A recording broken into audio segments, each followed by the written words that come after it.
Chittem Parnika Reddy Narayanpet MLA Congress నుంచి ప్రాతినిధ్యం వహిస్తున్నారు. మహబూబ్ నగర్ పార్లమెంటు నియోజకవర్గ పరిధిలో ఉంటుంది నారాయణపేట నియోజకవర్గం. ఇది కీలకంగా ఉంది. ఇక్కడ కాంగ్రెస్ నుంచి చిట్టెం పర్ణికారెడ్డి పోటీ చేయగా 92,867 ఓట్లు వచ్చాయి. అలాగే బీఆర్ఎస్ నుంచి పోటీ చేసినటువంటి రాజేందర్ రెడ్డి, అప్పటికైనా సిట్టింగ్ ఎమ్మెల్యే రాజేందర్ రెడ్డికి 85,589 పోలయ్యాయి, ఓట్లు వచ్చాయి. సో 7,278 ఓట్ల మెజారిటీతో గెలుపొందారు. పర్ణికారెడ్డికి వచ్చినటువంటి ఓటింగ్ షేర్ ఎంత అంటే 46.31%. సో మరి ఇన్ని నెలల్లో నారాయణపేట నియోజకవర్గంలో ఎటువంటి కార్యక్రమాలు చేశారు? యువ ఎమ్మెల్యే పర్ణికారెడ్డి తన మార్కు చాటుకున్నారా? నారాయణపేట నియోజకవర్గం వాసులు ఏమంటున్నారు?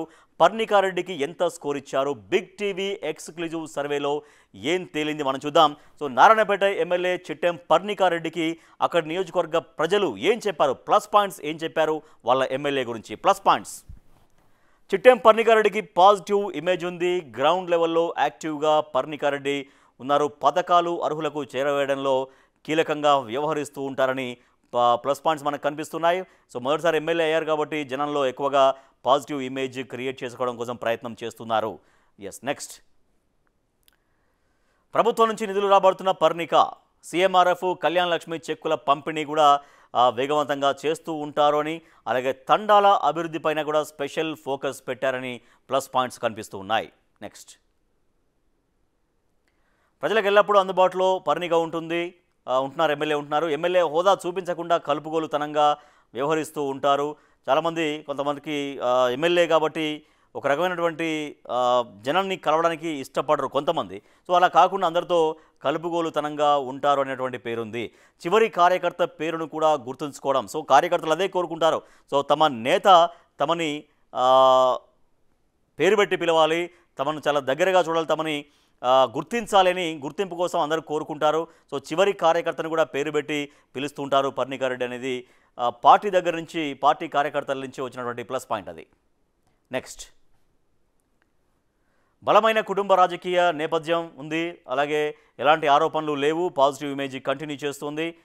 చిట్టెం పర్ణికారెడ్డిపై క్యాడర్లో కూడా సానుకూల ఇమేజ్ సొంతం చేసుకున్నారు ఆమె. నెక్స్ట్, క్యాడర్కి అవసరమైనప్పుడు ఆర్థిక సహాయాలు చేస్తుంటారు. నారాయణపేట గవర్నమెంట్ వైద్య కాలేజీకి శంకుస్థాపన చేయడం కూడా కలిసి వచ్చినటువంటి అంశం, అది ప్లస్ పాయింట్గా మారింది. మహిళా సంఘాల ఆధ్వర్యంలో తొలి పెట్రోల్ బంక్ను కూడా ఏర్పాటు చేయగలిగారు. సో తద్వారా మహిళా సంఘాల ఆధ్వర్యంలో పెట్రోల్ బంక్ ఏర్పాటు చేశారు కాబట్టి దాంట్లో ఎక్కువగా మహిళల్ని ప్రోత్సహించే విధంగా, మహిళా ఎమ్మెల్యే కాబట్టి మహిళల్ని ప్రోత్సహించే విధంగా, ఉమెన్ ఎంపవర్మెంట్ సాధించే విధంగా కొన్ని కార్యక్రమాలు తీసుకుంటారు. దాంట్లో ఒకటి పెట్రోల్ బంక్ ఏర్పాటు చేయడం కావచ్చు. ఇవన్నీ ప్లస్ పాయింట్స్గా మనకు కనిపిస్తున్నాయి. నెక్స్ట్ సెగ్మెంట్లో 3,500 ఇందిరమ్మ ఇండ్ల నిర్మాణం జరుగుతోంది. అలాగే ఇంటిగ్రేటెడ్ స్కూల్ క్యాంపస్ పనులు ప్రారంభం. 26 కోట్లతో కొత్త నర్సింగ్ కాలేజీ నిర్మాణం జరుగుతుండడం కూడా ప్లస్ పాయింట్గా మనకు కనిపిస్తూ ఉంది. నెక్స్ట్, గవర్నమెంట్ హాస్పిటల్లో 100 బెడ్స్ యూనిట్, అలాగే 296 కోట్లతో రోడ్లకు, వంతెనలకు నిర్మాణ పనులు సాగుతున్నాయి. చాలా చోట్ల రోడ్డు పనులు జరగడం వల్ల అక్కడ రవాణా సౌకర్యం అనేది మెరుగుపడుతుంటుంది.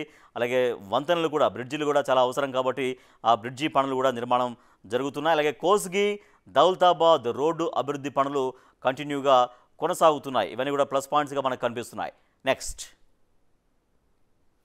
నారాయణపేట సెగ్మెంట్లో రోడ్ల అప్గ్రేడ్, అలాగే ధన్వాడ, నారాయణపేట పోలీస్ స్టేషన్లకు కొత్త భవనాలు నిర్మాణం జరగడం కూడా ప్లస్ పాయింట్స్గా కనిపిస్తూ ఉన్నాయి. మరికల్ మండల పరిషత్ కొత్త ఆఫీస్ నిర్మాణం, నారాయణపేట కొడంగల్ లిఫ్ట్ ప్రాజెక్టు పనులు ప్రారంభం కావడం. సో నారాయణపేట కొడంగల్ లిఫ్ట్ అనేది చాలా ఇంపార్టెంట్ అయినటువంటి లిఫ్ట్ ఇరిగేషన్ ప్రాజెక్ట్.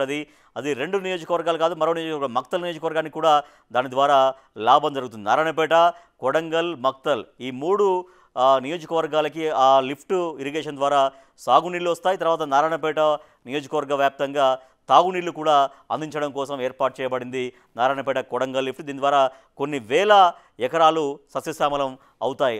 అటువంటి ఆస్కారం దానికి ఉంది. ఇక మైనస్ పాయింట్స్ ఏంటి? ప్లస్ పాయింట్స్ చూసాం. మైనస్ పాయింట్స్ ఏం చెప్పారు బిగ్ టీవీతో ఆమె గురించి? హామీ ఇచ్చినటువంటి 3 కొత్త మండలాలు ఏర్పాటు కాకపోవడం అనేది ఒకటైతే, తర్వాత మామ కుంభం శివకుమారెడ్డి పైన ఆధారపడతారని టాక్. సో సొంతంగా కొన్ని నిర్ణయాలు తీసుకోలేరు, తన మామైనటువంటి కుంభం శివకుమారెడ్డి పైన ఆధారపడతారు. ఆయన తీసుకున్నటువంటి నిర్ణయాల అనుగుణంగా నడుచుకుంటారని మైనస్ పాయింట్ అనేది ఒకటి వినిపించింది. ఎక్కువ రోజులు హైదరాబాద్కు పరిమితం కావడం కూడా కొద్దిగా మైనస్ పాయింట్గా కనిపిస్తుంది. సరే, అభివృద్ధి కోసం ప్రయత్నం చేయడం ఒకటైతే, పార్టీ క్యాడర్కి కూడా కొంత మన ప్రజలకు కూడా అందుబాటులో ఉండాల్సినటువంటి అవసరం ఉంటుంది. కానీ ఎక్కువ రోజులు హైదరాబాద్కు పరిమితం కావడం అనేది మైనస్ పాయింట్గా మనకు కనిపిస్తూ ఉంది. జనం ఏం కోరుకుంటున్నారో, జనం కోరుకుంటుంది ఏంటి? ఎమ్మెల్యే దగ్గర నుంచి కోయిల్ సాగర్ నుంచి గణపతి సరస్సుకు నీళ్లు ఇవ్వాలి. కోయిల్ సాగర్ ఇవన్నీ కూడా కోయిల్ సాగర్, భీమా, నెట్టెంపాడు ఇవన్నీ కూడా కృష్ణా నది పైన ఉన్నటువంటి జలాశయాలు. సో కోయిల్ సాగర్ అనేది కోయిల్ సాగర్ జలాశయం ఉంటుంది. ఆ కోయిల్ సాగర్ జలాశయం నుంచి గణపతి అనేది కూడా చాలా పెద్ద సరస్సు ఉంటుంది. అక్కడ ఆ పెద్ద సరస్సుకు నీళ్లు ఇవ్వాలని జనం కోరుకుంటున్నారు. ప్రభుత్వ ఆసుపత్రుల్లో సిబ్బంది ఉండాలి.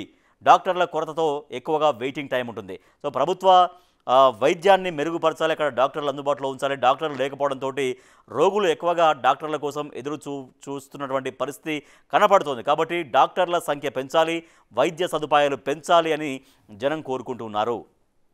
నెక్స్ట్, కోయిలకొండలో కొత్త బీసీ వెల్ఫేర్ స్కూల్ కావాలనేది ఒక డిమాండ్ ఉంది. అలాగే ధన్వాడలో ఇంటర్ డిగ్రీకి వేరువేరు భవనాలు నిర్మించాలి. డిగ్రీ కాలేజీకి అలాగే ఇంటర్ కాలేజీకి వేరువేరు భవనాలు ఉంటే అక్కడ ఎక్కువగా భారం అనేది ఒక భవనం పైన పడకుండా ఉంటుందని జనం కోరుకుంటున్నారు. నెక్స్ట్, నారాయణపేట పట్టణంలో స్కూల్కు కొత్త బిల్డింగ్ కావాలి ఒకటి, అలాగే జూనియర్ కాలేజీలో మౌలిక వసతులు పెంచాలి. స్కోర్ చూద్దాం. సో పాజిటివ్ పాయింట్స్ చూసాం, ప్లస్ పాయింట్స్ చూసాం, మైనస్ పాయింట్స్ చూసాం. సో చిట్టెం పర్ణికారెడ్డి నారాయణపేట ఎమ్మెల్యేకి జనం ఇస్తున్నటువంటి స్కోర్ ఏంటి? అనుకూలం 72% బాగానే ఉంది, చాలా ఎక్కువగా మనకు కనిపిస్తుంది. సో అనుకూలం చాలా ఎక్కువగానే హైలో కనపడుతుంది. వ్యతిరేకం స్వల్పంగా ఉంది, కేవలం 11% వ్యతిరేకత. తటస్థం 17. సో ఈ 17 తటస్థాన్ని ఇంకా పాజిటివ్గా మార్చుకుంటే ఇంకా అనుకూలం అనేది చాలా ఎక్కువగా కనిపిస్తుంటుంది. వ్యతిరేకం కూడా క్రమంగా తగ్గే అవకాశం ఉంటుంది. ప్రజలకు ఇచ్చినటువంటి అన్ని హామీలు కనుక నెరవేరిస్తే, అన్ని అంశాల్లో ప్రజలు ఏం కోరుకుంటున్నారో అవన్నీ చూసి వాళ్ళకి అవన్నీ ఏర్పాటు చేయగలిగితే, అవన్నీ కూడా అందుబాటులో ఉంచగలిగితే, ప్రజా సమస్యలు తీర్చగలిగితే ఇంకా అనుకూలత మరింత పెరిగే అవకాశం ఉంటుంది. సో చిట్టెం పర్ణికారెడ్డి నారాయణపేట ఎమ్మెల్యే గారు, ఇది మీ స్కోరు. బిగ్ టీవీ సమగ్ర సర్వేలో జనం, మీ నియోజకవర్గ జనం అభిప్రాయం తీసుకొని బిగ్ టీవీ మీకు ఇస్తున్నటువంటి స్కోర్ ఎంత అంటే 72%.